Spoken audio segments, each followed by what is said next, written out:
Choc FM.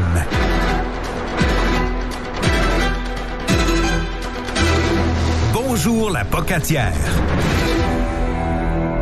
Oui, c'est toujours 7 degrés à l'extérieur. Pas vraiment beaucoup de changements. Ça monte pas vite. Là. Le compteur monte pas vite ce matin. Là. Non, on n'a pas été chanceux en fin de semaine non plus. Est-ce qu'on n'a pas été chanceux? Je vous présente Éric Trudel, l'agent de développement et communication, donc à la CDC du Kamouraska, Corporation de développement. C'est bien ça. Kamouraska. Bonjour Éric. Bonjour. Bon, on a joué aux cartes en fin de semaine. Oui, effectivement, c'est toujours une fin de semaine de jouer aux cartes. Exactement.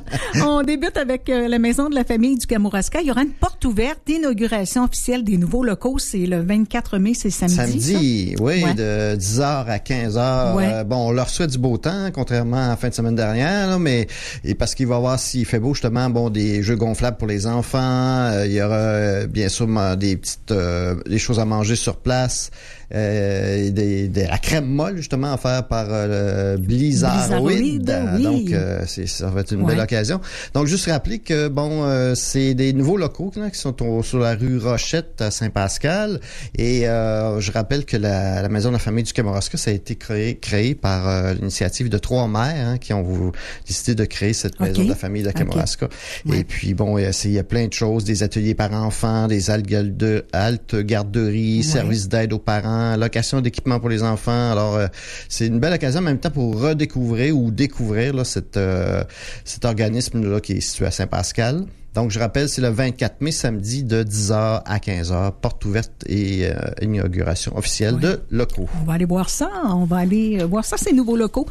Fondation André Côté, il y aura l'encan virtuel au profit de la Fondation qui va se terminer le 25 mai.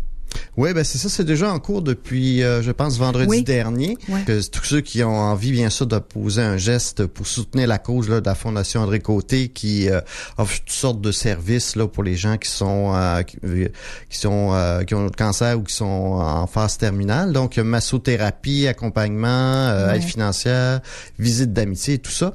Alors, il y a un encan virtuel en ligne. Vous avez juste à aller sur la page Facebook ou la page Internet de la Fondation André Côté, puis il y a un lien qui vous amène justement à cet encan. Donc, vous misez sur il y a toutes sortes de choses sur lesquelles vous pouvez miser, là, d'un repas au restaurant, une sortie dans un musée, toutes sortes de choses, des livres, etc. Alors, il est possible de miser là-dessus. Puis, si vous êtes celui qui ou celle qui mise le plus haut, vous remportez ce lot. Puis, en même temps, vous avez apporté de l'aide à la Fondation. Oui, effectivement, c'est ça.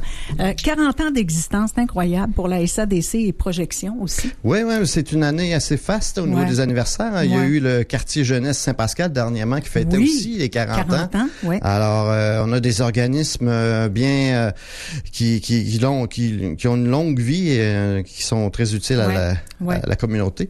Puis juste rappeler également qu'il y avait Tandem Jeunesse dernièrement qui ont fêté les 30 ans. Donc, du côté de la SADC, ça va avoir lieu le 3 juin prochain. Ils font ça en même temps à leur assemblée générale.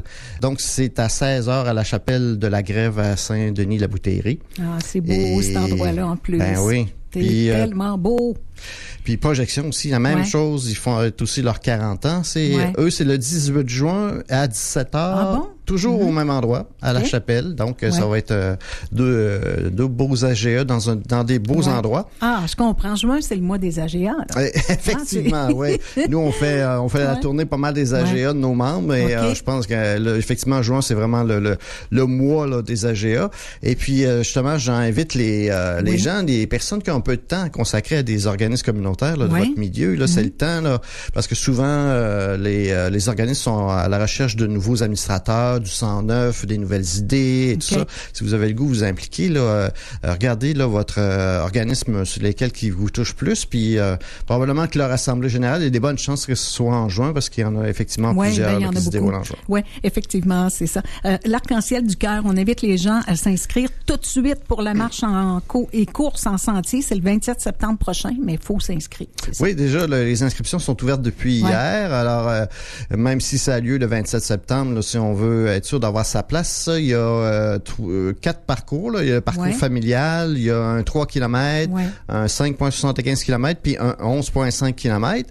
Alors, il s'agit tout simplement d'aller sur le site de l'Arc-en-Ciel ou leur page Facebook. Là. Vous allez voir, il y a aussi un code QR là, qui est possible là, de scanner pour avoir accès là, directement à l'inscription. Donc, c'est soit de la marche ou de la course.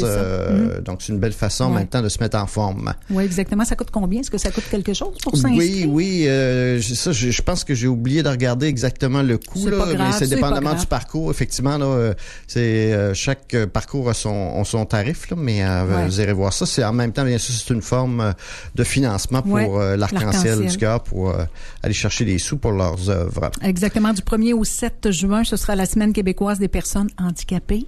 Oui, ben c'est ça, la fédération là, des handicapés, des personnes handicapées de la région vous invite. Là, il va y avoir une activité spéciale qui va se faire en ligne un peu en fait à travers le Québec. Toutes les gens qui veulent y participer, ça a lieu le 4 juin entre midi et 1h30. C'est un panel qui va parler de vivre le handicap dans un contexte d'intersectionnalité identitaire. Alors, vous êtes comme moi, j'imagine, vous savez pas c'est quoi l'intersectionnalité. C'est justement le but de ce panel-là, de vous parler un peu de ce que c'est, puis de comprendre un peu le concept.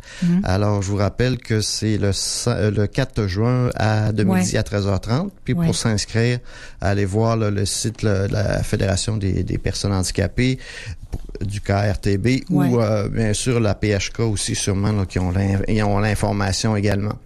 C'est vrai, j'ai vu une activité que j'ai revue tout à l'heure qui était annoncée dernièrement. C'est le marché aux puces chez Moisson-Kamouraska qui va avoir lieu le 31 mai. C'est vrai. Ça s'en vient. J'ai été allée l'année passée. Oui, c'est ça.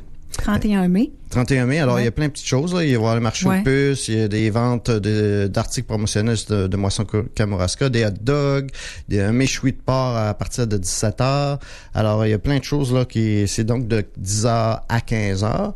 Alors, si vous avez le goût d'aller faire un tour le 31 mai, donc on vous en parle maintenant parce que nous, on va se revoir nous juste au mois de juin après ça. Oui, c'est vrai. Hein, ça va être long. On va être un bon petit bout sans se revoir tout de suite. Moi, ça me fait penser que je m'ai invité Mireille, justement, Mireille Lisotte, pour venir nous en parler plus en détail. Oui, exactement. Ben merci beaucoup, Éric Trudel, l'agent de développement et aux communications d'ailleurs là pour la CDC du Kamouraska. C'était toujours un plaisir, Éric. Ben merci. Bonne semaine à tout le monde. On va souhaiter du beau temps. Oui. Merci beaucoup. Bonjour.